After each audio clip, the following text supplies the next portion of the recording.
ವೃಶ್ಚಿಕ ರಾಶಿಯ ಪ್ರಿಯ ಮಿತ್ರರೇ, ನಿಮ್ಮ ಜೀವನದಲ್ಲಿ ಒಂದು ಅದ್ಭುತವಾದ ಬದಲಾವಣೆ ಬರಲಿದೆ ಎಂದು ನಿಮಗೆ ಗೊತ್ತಾ?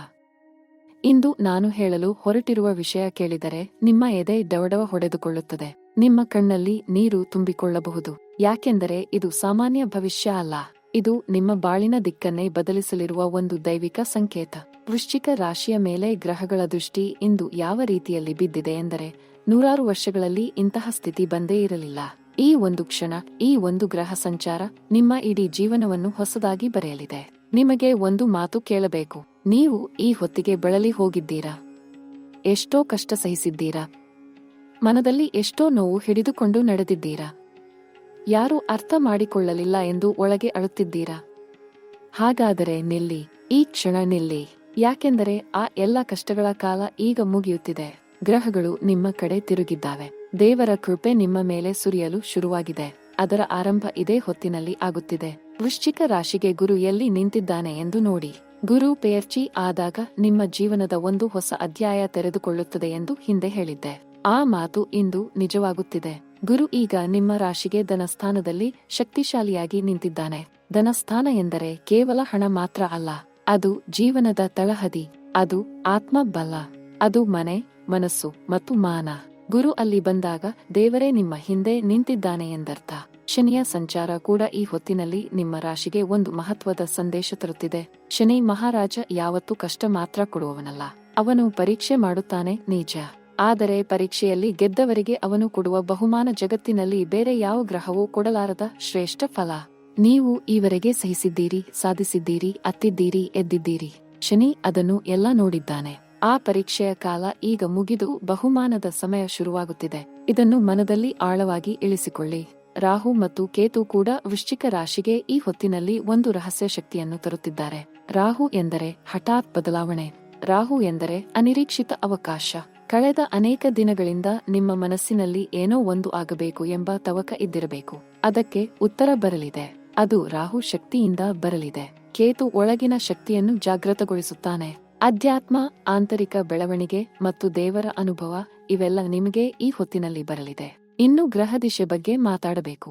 ವೃಶ್ಚಿಕ ರಾಶಿಗೆ ಈ ಗ್ರಹದಿಶೆ ಒಂದು ಯುಗ ಬದಲಾದಷ್ಟು ಶಕ್ತಿಶಾಲಿಯಾಗಿ ಕೆಲಸ ಮಾಡುತ್ತಿದೆ. ಗ್ರಹ ಸಂಚಾರದ ಒಂದು ವಿಶೇಷ ಕೂಡುವಿಕೆ ಇದೆ. ಅದು 150 ವರ್ಷಗಳಿಗೊಮ್ಮೆ ಮಾತ್ರ ಬರುತ್ತದೆ. ನಿಮ್ಮ ಪೂರ್ವಿಕರು ಕೂಡ ಈ ಶಕ್ತಿಯನ್ನು ಅನುಭವಿಸಿರಲಿಕ್ಕಿಲ್ಲ. ಅಷ್ಟು ಅಪರೂಪದ ಗ್ರಹ ಸ್ಥಿತಿ ಈಗ ವೃಶ್ಚಿಕ ರಾಶಿಗೆ ಒದಗಿ ಬಂದಿದೆ. ಇದನ್ನು ಓದಿ ಸುಮ್ಮನಿರಬೇಡಿ. ಇದರ ಮಹತ್ವ ಮನಸ್ಸಿಗೆ ತಾಕಲಿ. ಈಗ ನಾವು ವೃತ್ತಿ ಜೀವನದ ಬಗ್ಗೆ ಮಾತಾಡೋಣ. ನೀವು ಕೆಲಸ ಮಾಡುತ್ತಿರುವ ಜಾಗದಲ್ಲಿ ಏನೋ ಒಂದು ನಿಮ್ಮನ್ನು ಕಾಡುತ್ತಿತ್ತು ಅಲ್ಲವಾ? ಬಡ್ತಿ ಸಿಕ್ಕಿಲ್ಲ, ಸಂಬಳ ಹೆಚ್ಚಾಗಿಲ್ಲ, ಗುರುತಿಸಲ್ಪಡಲಿಲ್ಲ ಎಂಬ ನೋವು ಇತ್ತಲ್ಲ? ಅದೆಲ್ಲ ಈಗ ಬದಲಾಗಲಿದೆ. ಅಡ್ಡ ನಿಂತಿದ್ದ ಜನ ಈಗ ದಾರಿ ಬಿಡಲಿದ್ದಾರೆ. ನಿಮ್ಮ ಪ್ರತಿಭೆ ಈಗ ಕಣ್ಣಿಗೆ ಕಾಣಿಸುತ್ತದೆ. ನಿಮ್ಮ ಶ್ರಮಕ್ಕೆ ಮೌಲ್ಯ ಸಿಕ್ಕಲಿದೆ. ಗುರುಧನ ಸ್ಥಾನದಲ್ಲಿ ಇದ್ದಾಗ ಮೇಲಧಿಕಾರಿಗಳ ಮನಸ್ಸು ನಿಮ್ಮ ಕಡೆ ತಿರುಗುತ್ತದೆ. ಅವರೇ ನಿಮ್ಮ ಹತ್ತಿರ ಬಂದು ಮಾತಾಡಲಿದ್ದಾರೆ. ಅವರೇ ನಿಮ್ಮನ್ನು ಮೇಲೆ ಕರೆಯಲಿದ್ದಾರೆ. ಉದ್ಯಮ ಮಾಡುವವರಿಗಂತೂ ಈ ಹೊತ್ತು ಬಹಳ ಶ್ರೇಷ್ಠ. ವ್ಯಾಪಾರದಲ್ಲಿ ಹೊಸ ಒಪ್ಪಂದಗಳು, ಹೊಸ ಗ್ರಾಹಕರು, ಹೊಸ ಭಾಗಿದಾರಿ ಎಲ್ಲ ಬರಲಿದೆ. ನೀವು ಎಷ್ಟೋ ದಿನಗಳಿಂದ ಒಂದು ವ್ಯಾಪಾರ ಶುರು ಮಾಡಬೇಕೆಂದು ಕನಸು ಕಾಣುತ್ತಿದ್ದರೆ ಅದಕ್ಕೆ ಬಾಗಿಲು ತೆರೆಯಲಿದೆ. ಆದರೆ ಒಂದು ವಿಷಯ ಮನಸ್ಸಿಟ್ಟು ಕೇಳಿ, ತರಾತುರಿ ಬೇಡ. ಗ್ರಹಗಳು ನಿಮ್ಮ ಪರ ಇದ್ದಾಗ ನಿಧಾನವಾಗಿ ಆದರೆ ದೃಢವಾಗಿ ಹೆಜ್ಜೆ ಇಟ್ಟರೆ ಯಶಸ್ಸು ಖಚಿತ. ತಾಳ್ಮೆ ನಿಮ್ಮ ಅತ್ಯಂತ ದೊಡ್ಡ ಆಯುಧ. ಎಂದು ಹಣಕಾಸಿನ ವಿಷಯಕ್ಕೆ ಬಂದರೆ ನಿಜವಾಗಿಯೂ ಇದು ದೊಡ್ಡ ಸಂತೋಷದ ಸುದ್ದಿ. ಕಳೆದ ಕೆಲವು ದಿನಗಳಿಂದ ಹಣದ ಒತ್ತಡ ಇತ್ತಲ್ಲ? ಖರ್ಚು ಹೆಚ್ಚಾಗಿದ್ದು ಆದಾಯ ನಿರೀಕ್ಷೆಯಷ್ಟು ಬರಲಿಲ್ಲ, ಯಾರಾದರೂ ಸಾಲ ವಾಪಸ್ ಕೊಡಲಿಲ್ಲ ಎಂಬ ನೋವಿತ್ತಲ್ಲ? ಆ ದಿನಗಳಿಗೆ ಈಗ ಕೊನೆ. ಅದ್ಭುತ ಎಂದರೆ ನಿಮಗೆ ಅನಿರೀಕ್ಷಿತ ಮೂಲದಿಂದ ಹಣ ಬರಲಿದೆ. ಯಾವ ದಿಕ್ಕಿನಿಂದ ಬರುತ್ತದೆ ಎಂದು ನೀವೇ ಊಹಿಸಿರುವ ದಿಕ್ಕು ತಪ್ಪಿರುತ್ತದೆ. ಬೇರೆಯದೇ ದಿಕ್ಕಿನಿಂದ, ಬೇರೆಯದೇ ರೂಪದಲ್ಲಿ ಧನ ಹರಿದು ಬರಲಿದೆ. ಇದಕ್ಕೆ ತಯಾರಾಗಿರಿ. ಅಡ್ಡ ನಿಂತ ಸಾಲಗಳು ತೀರಲಿವೆ. ಹಿಂದೆ ಮಾಡಿದ ತಪ್ಪು ನಿರ್ಧಾರಗಳ ಫಲ ಈಗ ಕಡಿಮೆಯಾಗಲಿದೆ.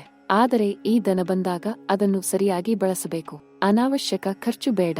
ಭೂಮಿ, ಚಿನ್ನ, ಉಳಿತಾಯ ಇವುಗಳಲ್ಲಿ ಹಾಕಿದರೆ ಮುಂದೆ 3 ಪಟ್ಟು ಬೆಳೆಯುತ್ತದೆ. ಗುರು ಇರುವ ಸ್ಥಾನ ಹೂಡಿಕೆಗೆ ಶ್ರೇಷ್ಠ ಎಂದು ಜ್ಯೋತಿಷ್ಯ ಶಾಸ್ತ್ರ ಹೇಳುತ್ತದೆ. ಈ ಕಾಲ ನಿಮಗೆ ಹಣ ಕೂಡಿಸಲು ದೇವರು ಕೊಟ್ಟ ಅವಕಾಶ. ಅದನ್ನು ವ್ಯರ್ಥ ಮಾಡಬೇಡಿ. ಅಡ್ಡ ನಿಂತ ಅನೇಕ ಸಮಸ್ಯೆಗಳಿಗೆ ಉತ್ತರ ಈಗ ಬರಲಿದೆ ಎಂದಾಗ ಸಂಬಂಧಗಳ ಬಗ್ಗೆ ಕೂಡ ಹೇಳಲೇಬೇಕು. ವೃಶ್ಚಿಕ ರಾಶಿಯ ಜನ ಒಳಗಿನಿಂದ ತುಂಬ ಭಾವನಾಜೀವಿಗಳು. ಪ್ರೀತಿ ಮಾಡಿದರೆ ಎಲ್ಲ ಕೊಡುವವರು. ಆದರೆ ಮೋಸ ಆದಾಗ ಮಾತ್ರ ಮನಸ್ಸು ಮಂಜಿನಂತೆ ಚಿಕ್ಕದಾಗಿ ಕಳೆದು ಹೋಗಿಬಿಡುತ್ತೀರಿ. ನಿಮ್ಮ ಪ್ರೀತಿಯ ಸಂಬಂಧದಲ್ಲಿ ಏನಾದರೂ ಕಷ್ಟ ಇತ್ತಾ? ಮನಸ್ತಾಪ ಇತ್ತಾ? ಅದು ಕರಗಲಿದೆ. ನೀವು ಪ್ರೀತಿಸುವ ವ್ಯಕ್ತಿ ನಿಮ್ಮ ಕಡೆ ಮತ್ತೆ ತಿರುಗಲಿದ್ದಾರೆ. ಮನಸ್ಸಿನಲ್ಲಿ ಮಡಿಚಿ ಹಾಕಿದ ಮಾತುಗಳನ್ನು ಹೇಳಲು ಅವರು ಬರಲಿದ್ದಾರೆ. ವಿವಾಹ ವಿಷಯದಲ್ಲಿ ಕೂಡ ಒಳ್ಳೆಯ ಸಮಾಚಾರ ಇದೆ. ವಿವಾಹ ಆಗದೇ ಇರುವವರಿಗೆ ಒಳ್ಳೆಯ ಜೋಡಿ ಸಿಗುವ ಸಾಧ್ಯತೆ ತುಂಬಾ ಬಲವಾಗಿದೆ. ನಿಮ್ಮ ಜೋಡಿ ಬರುತ್ತಿದ್ದಾರೆ ಎಂಬ ಸಂಕೇತ ಗ್ರಹಗಳಲ್ಲಿ ಕಾಣುತ್ತಿದೆ. ಆ ವ್ಯಕ್ತಿ ನಿಮ್ಮ ನಿರೀಕ್ಷೆಗಿಂತ ಹೆಚ್ಚಾಗಿ ಒಳ್ಳೆಯವರಾಗಿರುತ್ತಾರೆ. ವಿವಾಹ ಆಗಿರುವವರಿಗೆ ದಾಂಪತ್ಯ ಜೀವನದಲ್ಲಿ ಒಂದು ಹೊಸ ಚಿಲುಮೆ ಒಡೆಯಲಿದೆ. ಮನೆಯಲ್ಲಿ ಸಂತೋಷ ತುಂಬಲಿದೆ. ಪತಿ ಪತ್ನಿ ನಡುವೆ ಇದ್ದ ದೂರ ಕಡಿಮೆಯಾಗಲಿದೆ. ಒಟ್ಟಿಗೆ ಏನಾದರೂ ದೊಡ್ಡ ನಿರ್ಧಾರ ತೆಗೆದುಕೊಳ್ಳಲು ಈ ಕಾಲ ಶ್ರೇಷ್ಠ. ಈ ಕಾಲದಲ್ಲಿ ಮನೆ ಖರೀದಿ, ಮನೆ ನಿರ್ಮಾಣ ಅಥವಾ ಮನೆಗೆ ಸಂಬಂಧಿಸಿದ ದೊಡ್ಡ ನಿರ್ಧಾರ ತೆಗೆದುಕೊಳ್ಳಬಹುದು. ಅದು ನಿಮ್ಮ ಜೀವನವನ್ನು ಸ್ಥಿರಪಡಿಸುತ್ತದೆ. ಭೂಮಿ ಸಂಬಂಧಿ ವ್ಯವಹಾರಗಳಲ್ಲಿ ಯಶಸ್ಸು ಕಾಣಲಿದ್ದೀರಿ. ನ್ಯಾಯಾಲಯ ಅಥವಾ ಆಸ್ತಿ ಸಂಬಂಧಿ ವಿಷಯಗಳಲ್ಲಿ ಅನುಕೂಲ ತೀರ್ಮಾನ ಬರಲಿದೆ. ಹಿಂದಿನಿಂದ ಅನ್ಯಾಯ ಆಗಿದ್ದರೆ ಈ ಕಾಲದಲ್ಲಿ ನ್ಯಾಯ ಸಿಗುತ್ತದೆ. ದೇವರು ಕೊಡುವ ನ್ಯಾಯ ತಡವಾಗಬಹುದು, ಆದರೆ ತಪ್ಪುವುದಿಲ್ಲ ಎಂಬ ಮಾತು ನಿಮ್ಮ ಜೀವನದಲ್ಲಿ ಸತ್ಯ ಆಗಲಿದೆ. ಮಕ್ಕಳ ವಿಷಯದಲ್ಲಿ ಕೂಡ ತುಂಬಾ ಒಳ್ಳೆಯ ಸಮಾಚಾರ ಇದೆ. ಮಕ್ಕಳ ಓದು, ಭವಿಷ್ಯ ಅಥವಾ ಅವರ ಯಶಸ್ಸಿನ ಬಗ್ಗೆ ನೀವು ಚಿಂತಿಸುತ್ತಿದ್ದರೆ ಆ ಚಿಂತೆ ಈಗ ಇಲ್ಲ ಮಾಡಿ. ನಿಮ್ಮ ಮಕ್ಕಳಿಗೆ ಒಳ್ಳೆಯ ಅವಕಾಶ ಬರಲಿದೆ. ಅವರ ಓದಿನಲ್ಲಿ ಯಶಸ್ಸು ಕಾಣಲಿದ್ದಾರೆ. ಅವರ ವ್ಯಕ್ತಿತ್ವ ಬೆಳೆಯಲಿದೆ. ಮಕ್ಕಳ ಮೂಲಕ ನಿಮ್ಮ ಮನೆಯಲ್ಲಿ ಸಂತೋಷ ಹೆಚ್ಚಲಿದೆ. ಅವರ ನಗು ನಿಮ್ಮ ಮನೆ ತುಂಬಾ ಹರಡಲಿದೆ. ವಿದ್ಯಾರ್ಥಿಗಳ ಬಗ್ಗೆ ಹೇಳಬೇಕೆಂದರೆ ಈ ಹೊತ್ತು ತುಂಬಾ ಮಹತ್ವದ ಕಾಲ. ಓದಿನ ಮೇಲೆ ಮನಸ್ಸು ಕೂರದೇ ಇರುವ ಸಮಸ್ಯೆ ಇದ್ದರೆ ಅದು ಕಡಿಮೆಯಾಗಲಿದೆ. ಒಳ್ಳೆಯ ಕಾಲೇಜು, ಒಳ್ಳೆಯ ಅವಕಾಶ, ವಿದ್ಯಾರ್ಥಿ ವೇತನ ಇವೆಲ್ಲ ಬರುವ ಸಾಧ್ಯತೆ ತುಂಬಾ ಇದೆ. ಸ್ಪರ್ಧಾತ್ಮಕ ಪರೀಕ್ಷೆ ಬರೆಯಲಿರುವ ವಿದ್ಯಾರ್ಥಿಗಳಿಗೆ ಗ್ರಹ ದೇವರ ಆಶೀರ್ವಾದ ಇದೆ. ನಿಮ್ಮ ಶ್ರಮ ವ್ಯರ್ಥ ಆಗುವುದಿಲ್ಲ. ನೀವು ಓದಿದ್ದು ಪರೀಕ್ಷೆಯಲ್ಲಿ ಫಲ ಕೊಡಲಿದೆ. ವಿದೇಶ ಅವಕಾಶಗಳ ಬಗ್ಗೆ ಕೂಡ ಒಳ್ಳೆಯ ಸಮಾಚಾರ ಇದೆ. ವಿದೇಶಕ್ಕೆ ಹೋಗಬೇಕೆಂದು ಕನಸು ಕಾಣುತ್ತಿರುವ ವೃಶ್ಚಿಕ ರಾಶಿಯ ಜನರಿಗೆ ಈ ಹೊತ್ತಿನಲ್ಲಿ ಬಾಗಿಲು ತೆರೆಯಲಿದೆ. ದೀರ್ಘಕಾಲದಿಂದ ಅರ್ಜಿ ಹಾಕಿ ಕಾಯುತ್ತಿದ್ದರೆ ಉತ್ತರ ಬರಲಿದೆ. ವೀಸಾ, ಕೆಲಸ ಅಥವಾ ಓದಿನ ಸಲುವಾಗಿ ವಿದೇಶ ಹೋಗಲು ಈ ಕಾಲ ತುಂಬಾ ಅನುಕೂಲ. ರಾಹು ಸ್ಥಾನ ವಿದೇಶ ಸಂಬಂಧಿ ವಿಷಯಗಳಲ್ಲಿ ಬಲ ಕೊಡುತ್ತಿದೆ. ಆ ಅವಕಾಶ ಕೈ ಬಿಡಬೇಡಿ. ಆರೋಗ್ಯದ ವಿಷಯದಲ್ಲಿ ಒಂದು ಎಚ್ಚರಿಕೆ ಹೇಳಬೇಕು. ವೃಶ್ಚಿಕ ರಾಶಿಯ ಜನ ಸ್ವಭಾವತಃ ತಮ್ಮ ಆರೋಗ್ಯವನ್ನು ನಿರ್ಲಕ್ಷ್ಯ ಮಾಡುತ್ತೀರಿ. ಕೆಲಸದ ಒತ್ತಡ, ಮನೆಯ ಜವಾಬ್ದಾರಿ ಇವೆಲ್ಲದರ ನಡುವೆ ನಿಮ್ಮ ಮೈ ಮನಸ್ಸನ್ನು ಮರೆಯುತ್ತೀರಿ. ಈ ಹೊತ್ತಿನಲ್ಲಿ ನಿದ್ದೆ, ಆಹಾರ ಮತ್ತು ವಿಶ್ರಾಂತಿ ಮೂರನ್ನೂ ಸರಿಯಾಗಿ ತೆಗೆದುಕೊಳ್ಳಿ. ಹೊಟ್ಟೆ ಮತ್ತು ಮೂತ್ರಪಿಂಡ ಸಂಬಂಧಿ ಸಮಸ್ಯೆ ಇದ್ದರೆ ವೈದ್ಯರನ್ನು ಕಾಣಿ. ಶ್ರಮ ಮಾಡಲು ನಿಮಗೆ ಶರೀರ ಬೇಕು ಅಲ್ಲವಾ? ಅದನ್ನು ಉಳಿಸಿಕೊಳ್ಳಿ. ಈ ಕಾಲದಲ್ಲಿ ಆರೋಗ್ಯ ಒಳ್ಳೆಯದಾಗಲು ಶ್ರಮ ಪಡಿದರೆ ಫಲ ಬೇಗ ಸಿಗುತ್ತದೆ.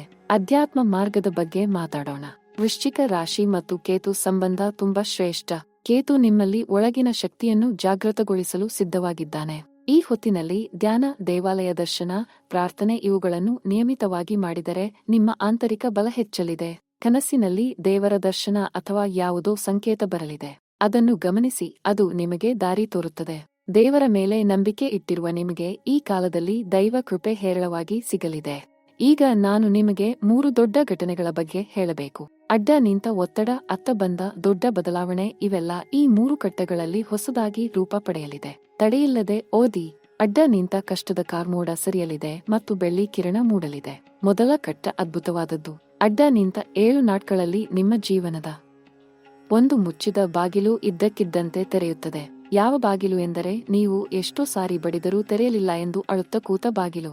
ಅದು ತೆರೆಯುತ್ತದೆ ಮತ್ತು ತೆರೆದಾಗ ಒಳಗಿನ ಬೆಳಕು ನಿಮ್ಮ ಮುಖವನ್ನು ಆವರಿಸಿಕೊಳ್ಳುತ್ತದೆ. ಯಾರಾದರೂ ಸಹಾಯ ಮಾಡಲು ಮುಂದೆ ಬರುತ್ತಾರೆ. ನಿಮಗೆ ಗೊತ್ತಿಲ್ಲದ ಮೂಲೆಯಿಂದ ಒಬ್ಬ ಹಿರಿಯ ವ್ಯಕ್ತಿ ಅಥವಾ ಸ್ನೇಹಿತ ನಿಮ್ಮ ಕೈ ಹಿಡಿದು ಮೇಲೆ ಎಳೆಯಲಿದ್ದಾರೆ. ಈ ಘಟನೆ ನಿಮ್ಮ ಮನಸ್ಸಿನಲ್ಲಿ ಅಳಿಸಲಾಗದ ಗುರುತು ಬಿಡುತ್ತದೆ. ಎರಡನೆಯ ಕಟ್ಟ ಇನ್ನೂ ಆಳವಾದದ್ದು. ಅಡ್ಡ ನಿಂತ 7 ನಾಟ್ಗಳ ಒಳಗೆ ಹಣಕಾಸಿನ ವಿಷಯದಲ್ಲಿ ಒಂದು ಅದ್ಭುತ ತಿರುವು ಬರಲಿದೆ. ನೀವು ಮಾಡಿದ ಹೂಡಿಕೆಗೆ ಅಥವಾ ಮಾಡಿದ ಶ್ರಮಕ್ಕೆ ಒಂದು ದೊಡ್ಡ ಫಲ ಬರಲಿದೆ. ಯಾರಾದರೂ ಕೊಡಬೇಕಿದ್ದ ಹಣ ಬಂದೇ ಬರುತ್ತದೆ. ಅಥವಾ ಹೊಸ ಒಂದು ಒಪ್ಪಂದ, ಒಂದು ಅವಕಾಶ ಅಥವಾ ಒಂದು ನಿರ್ಧಾರ ನಿಮ್ಮ ಆರ್ಥಿಕ ಜೀವನದ ಬುಡ ಮೇಲೂ ಮಾಡಲಿದೆ. ಎದೆ ತಟ್ಟಿ ಹೇಳುತ್ತೇನೆ, ಇದು 100% ನಡೆಯಲಿದೆ. ಗ್ರಹಗಳ ಸಾಕ್ಷಿ ಇದೆ. ಮೂರನೆಯ ಕಟ್ಟ ತುಂಬಾ ಭಾವನಾತ್ಮಕವಾದದ್ದು. ಅಡ್ಡ ನಿಂತ 14 ನಾಟ್ಗಳ ಒಳಗೆ ನಿಮ್ಮ ಕುಟುಂಬದಲ್ಲಿ ಅಥವಾ ನಿಮ್ಮ ಪ್ರೀತಿಯ ಸಂಬಂಧದಲ್ಲಿ ಒಂದು ಮಹತ್ವದ ಘಟನೆ ನಡೆಯಲಿದೆ. ಅದು ಸಂತೋಷದ ಘಟನೆ. ಕಣ್ಣೀರು ಬರಬಹುದು, ಆದರೆ ಅದು ಸಂತೋಷದ ಕಣ್ಣೀರು.